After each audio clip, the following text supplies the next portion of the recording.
उसको जारी रखिए, मैं हर कदम पर आपके साथ हूँ।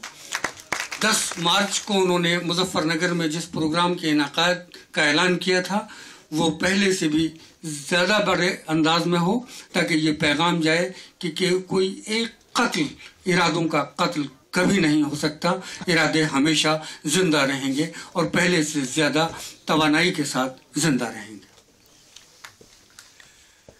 मैं बार बार जिस बात के लिए माफ़ी मांगता चला आ रहा हूँ, आप समझ सकते हैं कि शाहनवाज साहब और मेरे बेटे इमरान बरनी को नीचे से ऊपर यहाँ हॉल तक पहुँचने में तकरीबन आधा घंटे का वक्त लगा। यहाँ अब इस्लामिक कल्चरल सेंटर में किसी गोशे में गुंजाइश बाकी नहीं है। यकीनन गलती की मैंने, मगर मुझे ये भी अंदाज़ा नहीं था कि महज अखबार में इश्तहार देने पर इतनी बड़ी तादाद में लोग जमा हो जाएंगे। मैं आपका बेपनाह शुक्रगुजार हूँ और तहरीक की शुरुआत किया ऐलान करता हूँ।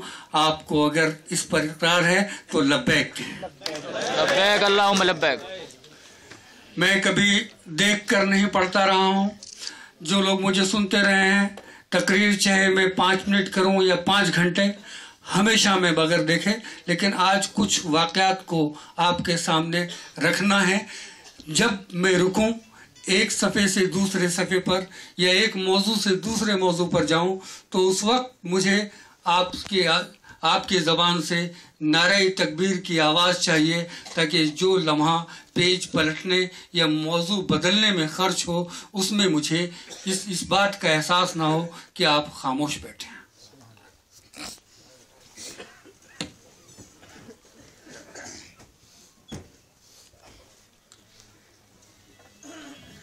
मुझे याद नहीं मैंने ये मजमून किस वक्त लिखा और कब आपने पढ़ा, लेकिन जब मैं उन तमाम सफ़ात को देख रहा था तब ये मजमून मेरे सामने आया।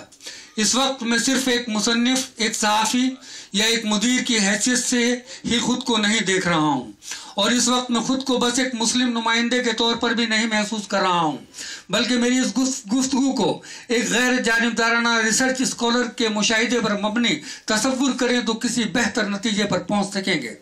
आज की ये तहरीर बेशक मेरे तमाम क़ारीन के लिए तो है ही, मगर साथ ही मैं इस तहरीर की मार्फत अपने हमवतन भाइयों बहनों को भी मुतवज्जे करना चाहता हूँ, इसलिए कि मेरे सामने राष्ट्रीय चिन्ह, राष्ट्रीय प्रतीक पर लिखी वो लाइन है जिस पर दर्ज है सत्यमेव जयते, यानी सच्चाई की ही जीत होती है।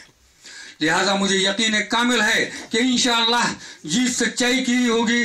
बस इसके लिए सलीकामंद अंदाज में जहानत के साथ पेश किए जाने की ज़रूरत है। हम मानते हैं कि पत्थर पर लिखी वो सतर जो हिंदुस्तान की तस्वीर का आईना है, यही वजह है कि मैं राष्ट्रीय प्रतीक पर लिखे इन 2 लफ्ज़ों को कसौटी मानकर अपनी बात तमाम हिंदुस्तान की खिदमत में पेश करने जा रहा हूँ, और ये फैसला उन पर छोड़ता हूँ कि राष्ट्रीय गीत वंदे मातरम के मामले में अभी तक जो नजरिया कायम किया गया उस पर वो असरनो गौर करने की ज़रूरत महसूस करते हैं या नहीं।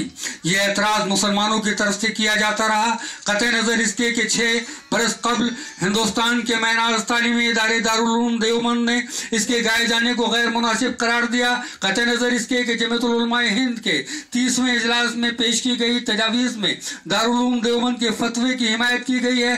अब बात हो हक़ाइक़ की रोशनी में तारीख़ी दस्तावेज़ के हवालों के साथ सिर्फ जज्बात की दुहाई देकर नहीं, मेरे सामने इस वक्त चंद अहम दस्तावेज हैं, और जो पहला दस्तावेज है वह है बंकिम चंद्र चट्टोपाध्याय का नावल आनंद मठ।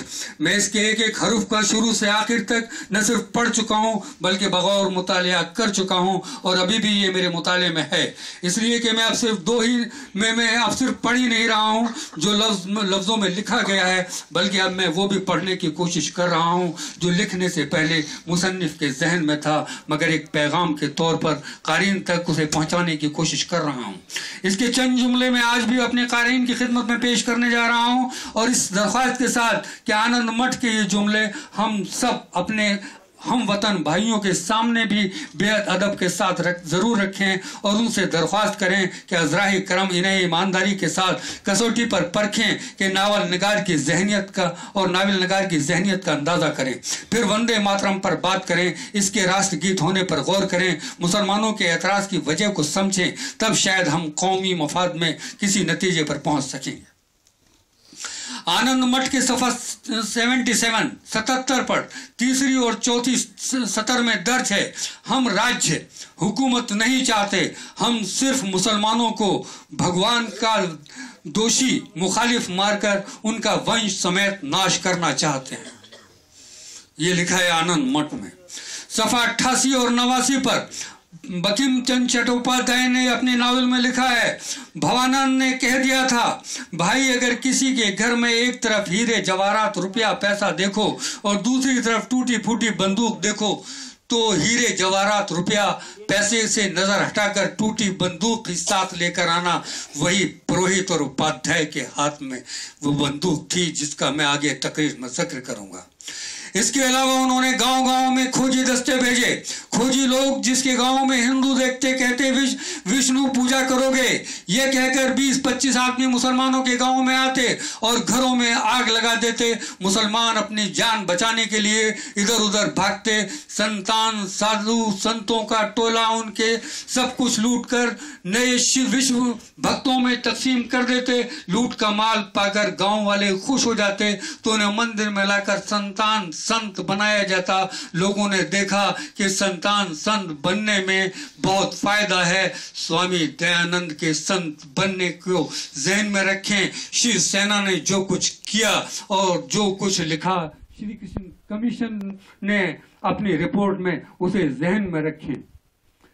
मैं फिर मजमून पर आता हूं। खासकर सभी मुसलमान राज्य की बदइंतजामी और नाकारा इंतजामिया की वजह से परेशान होते थे। हिंदू धर्म के गुम होने से मुतादिद हिंदुओं को असर नौ बसाने के लिए कोशा थे। लिहाजा दिन ब दिन संतों की तादाद में इजाफा होने लगा। ये आनंद मठ की तहरीर पढ़ रहा हूँ। हर रोज 100 हर महीने हजारों हजार संत भवानंद जीवानंद के कदमों में लौटने लगे। बड़ी तादाद में इकट्ठा होकर लंबे अरसे से मुसलमानों को हुकूमत से बेदखल करने लगे। जहाँ भी वो हुकूमत से मुताल्लिक कोई शख्स पाते उसे पकड़कर मार पीट करते और कभी कभी उसका कत्ल भी कर देते। गुजरात के हालात जहन में रखें। जहां वो सरकारी खजाना पाते लूट कर उसे घर ले जाते। जहां मुसलमानों को गांव पाते आग लगाकर नेस्तो नाबूद कर देते। ये बगावत देखकर जब मकामी हुक्मरानों ने संतों पर काबू पाने के वास्ते से बड़ी तादाद में फौज भेजनी शुरू की, मगर अब ये संत मुनज्जम थे, उनके पास असलहा था और तरबियत याफ्ता थे। उनके हौसलों के आगे मुसलमानों की फौज आगे नहीं बढ़ पाती। अगर आगे बढ़ती भी तो ये सब उनके ऊपर टूट पड़ते और उन्हें तहस नहस करने की हरी ध्वनि का शोर बुलंद कर देते। अगर कभी किसी संतों की सेना को हार का सामना करना पड़ता तो न जाने कहां से संतों की एक नई टुकड़ी आधमकती और फातह फौजियों का सर काट कर फेंक देती। इसके बाद मेरी ध्वनि हिंदू मजहब का नारा बुलंद करते, इस बार हरी ध्वनि हिंदू मजहब का नारा बुलंद करते हुए चले जाते। इस वक्त अगर अंग्रेजों और होस्टन साहब भारत वर्ष के गवर्नर जनरल थे। आनंद मठ के सफा 111 पर बंकिम चंद्र चट्टोपाध्याय लिखते हैं, भाई ऐसा भी दिन कभी नसीब में आएगा कि मस्जिद तोड़कर राधा का मंदिर बना सकोगे। 10,000 इंसानों के मुत्तहिद और फजाओं में गूंजती सर्द हवा बहती पेड़ पत्तों को सरसराहट, रेतीले पत्तों पर बहती नदी के कानों में रस घोलने वाली कलकल, नीले आसमान में चांद सितारे, चारों तरफ खुले हुए फूलों का चमन और बीच बीच में वंदे मातरम की गूंज। कारीन बशमूल मेरे बरादरान वतन बासानी ये महसूस कर सकते हैं कि वंदे मातरम की ये गूंज किस बात की निशानदेही करती थी। क्या मुसलमानों के कत्लेआम के बाद ये फतेह का नारा नहीं था? क्या मुसलमानों की मसाजिद को तहस नहस करने के बाद ये कामयाबी के जश्न की निशानदेही नहीं थी? और एक पैराग्राफ कारीन की खिदमत।